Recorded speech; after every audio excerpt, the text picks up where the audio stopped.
প্রতিদিন গীতাপাঠ শুনলে মন শান্ত হয়, জীবনে সঠিক পথ দেখাতে সাহায্য করে। দুঃখ, ভয়, রাগ দূর হয়, আত্মবিশ্বাস বৃদ্ধি পায়। কর্ম ও ভক্তির মাধ্যমে হৃদয়ের শক্তি, ঘরে শান্তি ও জীবনে আলো নিয়ে আসে। তাই প্রতিদিন আমাদের চ্যানেল থেকে 2টি শ্লোক সহ একটি পাঠ শুনুন। সুহৃন্নিমিত্তারিউদাসীন মধ্যস্থ দেশীয় বন্ধুষু সাধুষু অপি চ পাপেষু সমবুদ্ধির বিশিষ্যতে। যিনি সুহৃদ, মিত্র, অনুকূল ব্যক্তি, উদাসীন, মধ্যস্থ, বিদ্বেষকারী ও আত্মীয় সকলের প্রতি সমবুদ্ধি সম্পন্ন, এমনকি সাধু ও পাপী উভয়ের প্রতি যাঁর দৃষ্টি সমান, সেই যোগী বিশেষভাবে শ্রেষ্ঠ বলে বিবেচিত হন।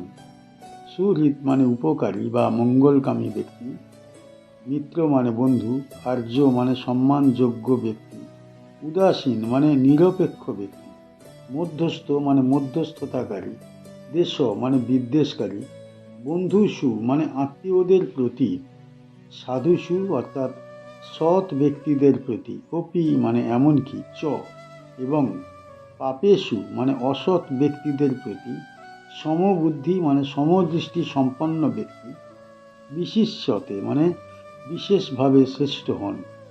এই শ্লোকে ভগবান শ্রীকৃষ্ণ যোগীর সমদৃষ্টির সর্বোচ্চ প্রকাশ বর্ণনা করেছেন। পূর্ববর্তী শ্লোকগুলিতে বস্তুগত সমতার কথা বলা হয়েছে। এখানে সেই সমতা মানব সম্পর্কের ক্ষেত্রে প্রসারিত হয়েছে। মানুষের সঙ্গে মানুষের সম্পর্ক সাধারণত যেখানে আসক্তি, বিদ্বেষ ও পক্ষপাত দ্বারা নিয়ন্ত্রিত হয়, যোগীর চিত্ত সেখানে সম্পূর্ণ ভিন্ন স্তরে অবস্থান করে। সাধারণ মানুষ প্রিয়, অপ্রিয়, আপন, পর এই ভেদ বুদ্ধির দ্বারা পরিচালিত হয়, কিন্তু যোগীর দৃষ্টি আত্মতত্ত্বে স্থিত হওয়ায় সে বাহ্য আচরণ বা ব্যক্তিগত সম্পর্কের দ্বারা বিচলিত হয় না। তার কাছে সুহৃদ ও বিদ্বেষকারী উভয়ই এক আত্মার বহিঃপ্রকাশ। এই শ্লোকে বিশেষভাবে লক্ষণীয় যে সাধু ও পাপী এই দুই বিপরীত অবস্থার মধ্যেও যোগীর সমবুদ্ধি অটল থাকে। এর অর্থ এই নয় যে যোগী পাপকে সমর্থন করেন, কারণ তিনি জানেন যে আত্মা পাপ পুণ্যের ঊর্ধ্বে। পাপ মানুষের অজ্ঞতা থেকে উদ্ভূত, আর সেই অজ্ঞতা দূর করাই যোগীর দৃষ্টি।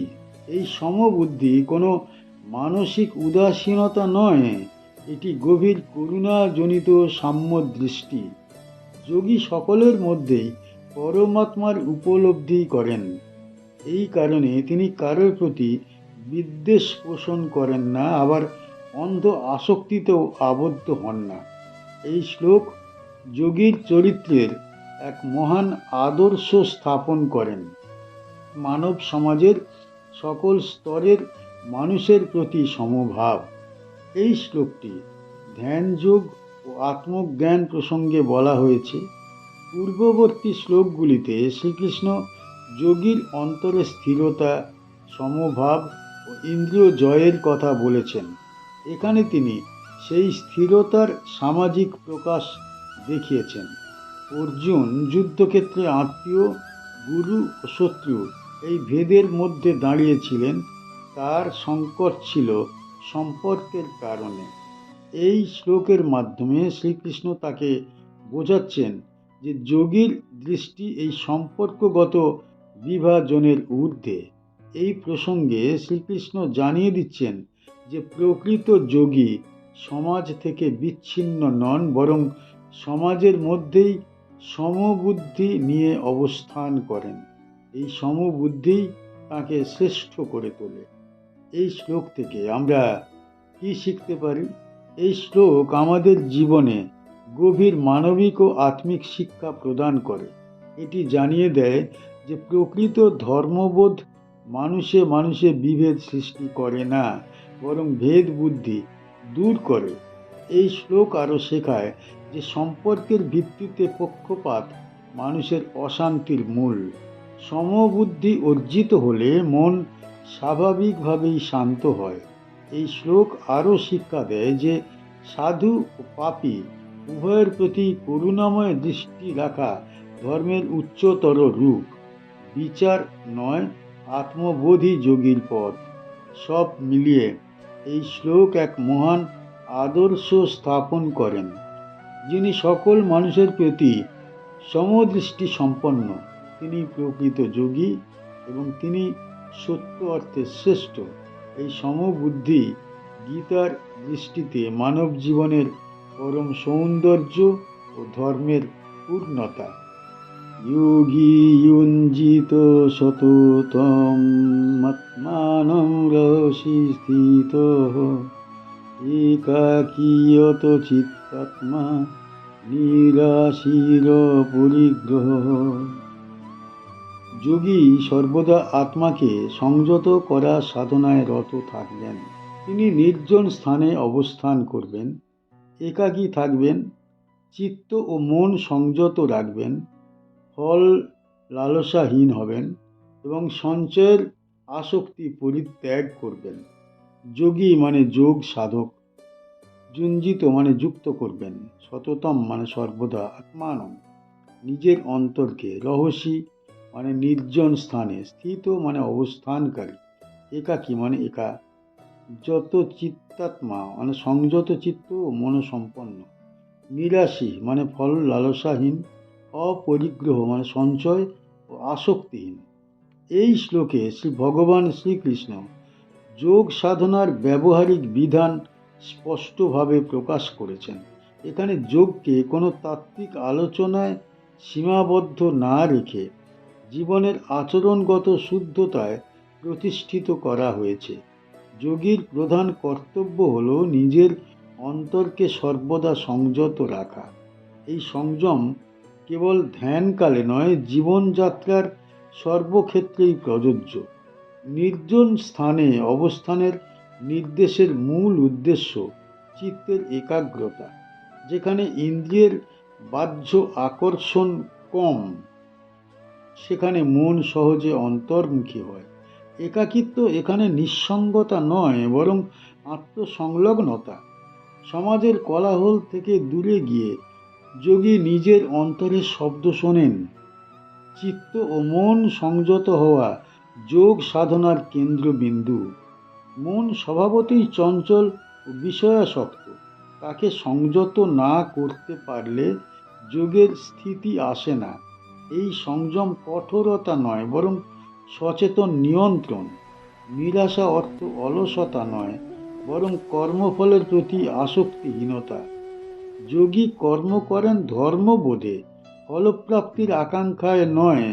এই নিরাশা চিত্তকে হালকা করে এবং দুঃখের বন্ধন ছিন্ন করে। অপরিগ্রহ অর্থ সঞ্চয়ের লোভ পরিত্যাগ। অতিরিক্ত সঞ্চয় মানসিক ভার সৃষ্টি করে এবং আত্মিক উন্নতিতে প্রতিবন্ধক হয়। যোগী অল্পে তৃপ্ত থাকেন এবং অন্তরের ঐশ্বর্যে সমৃদ্ধ হন। এই শ্লোক যোগীর জীবনকে সংযম, সরলতা ও অন্তর্মুখীনতার এক সুস্পষ্ট রূপরেখা প্রদান করে। এই শ্লোকটি ধ্যান যোগ প্রসঙ্গে করা হয়েছে। পূর্ববর্তী শ্লোকগুলিতে শ্রীকৃষ্ণ যোগীর সমবুদ্ধি, আত্মসংযম ও মানসিক স্থিতির কথা বলেছেন। এখানে তিনি সেই স্থিতি অর্জনের পথ নির্দেশ দিচ্ছেন। অর্জুন একজন কর্মক্ষেত্রের মানুষ। তার মনে প্রশ্ন ছিল, কিভাবে কর্মের মধ্যেও যোগ সাধনা সম্ভব। এই শ্লোকের মাধ্যমে ভগবান দেখাচ্ছেন যে যোগের জন্য বাহ্য ত্যাগের চেয়ে অন্তরের শুদ্ধতা বেশি গুরুত্বপূর্ণ। নির্জনতা, সংযম ও নিরাশা, এই তিনটি উপাদান ধ্যান যোগের ভিত্তি। এই প্রসঙ্গেই শ্লোকটি উচ্চারিত হয়েছে। এই শ্লোক থেকে আমরা কি শিখতে পারি? এই শ্লোক আমাদের শেখায় যে আত্মসংযম প্রকৃত সাধনার মূল। বাহ্য পরিবেশের চেয়ে অন্তরের শাসন অধিক গুরুত্বপূর্ণ। এই শ্লোক শিক্ষা দেয় যে অতিরিক্ত আকাঙ্ক্ষা ও সঞ্চয় মানুষের অশান্তির কারণ। সরল জীবন এবং সংযত মন শান্তির পথ খুলে দেয়। এটি আরও দেখায় যে একাকিত্ব ভয়ের বিষয় নয়, আত্মজ্ঞান লাভের জন্যে তা সহায়ক। নির্জনে অবস্থান করে মানুষ নিজের প্রকৃত স্বরূপ উপলব্ধি করতে পারে। সবশেষে এই শ্লোক আমাদের জানায় যে যোগ কোনো অলৌকিক বিষয় নয়, বরং সংযত জীবনযাপনের ধারাবাহিক সাধনা। যে ব্যক্তি নিরাশ, অপরিগ্রহী এবং সংযত চিত্ত সম্পন্ন, তিনি যোগ পথে অগ্রসর হন এবং আত্মশান্তি লাভ করেন।